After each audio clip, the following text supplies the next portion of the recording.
ওই দূর দিয়ে যে মেয়েটি আরো দূরে চলে গেল, ও বিজয়লক্ষ্মী। এ শহরে আকছার দেখা যায় ওকে।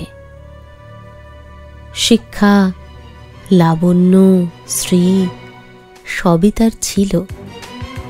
সম্মান, সম্ভ্রম, শ্রদ্ধা এ ভাগেও তার কিছু কম পড়েনি। তবু তার মন বিশিষ্টতা চেয়েছিল। প্রিয়দা, উত্তমবাবু, মানুষ রায় সেসব কিছু জানতে পারেনি, তাই দূরত্ব অটুট রয়ে গেল।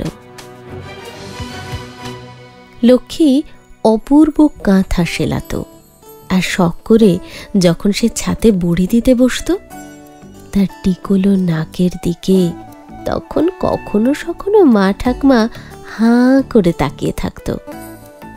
ঠাকুমার বড় আদরের নাতনি। অষ্টমঙ্গলায় বাড়ি আসলে বাড়ি শুদ্ধ সবাই দেখেছিল। কপালে সিঁদুর কেমন মিষ্টি নেমে এসেছিল নাকের পাটায়।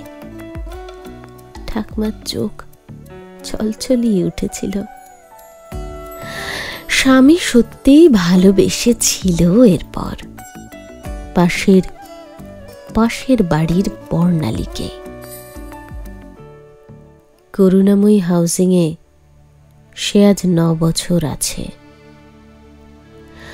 অফিস ঠেলে 8টায় বাড়ি আসে, তালা খুলে ধীরে বিজলি বাতি ধরায়। একটানা নিঝুম ফ্ল্যাটে 15, 20, 25 মিনিট চুপচাপ বসে থাকে সোফার উপরে। তারপর বারান্দায় এসে কাপড় জামা তোলে, আলনায় ডাই করে, আতপ ফুটিয়ে নেয়। রাতে অসম্ভব ক্লান্তিতে তার চোখ জ্বালা করে, ঘুম আসে না। খোলা জানলা দিয়ে বসন্ত আসে।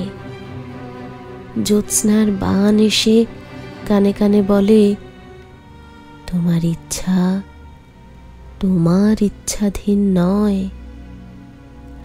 শুধু ওপরতলার প্রফুল্ল মেসোমশাই একদিন হঠাৎই বলে ফেলেছিলেন, বড় বেশি ঘর চেয়েছিলে বুঝি, তাই অনিকেত রয়ে গেলে।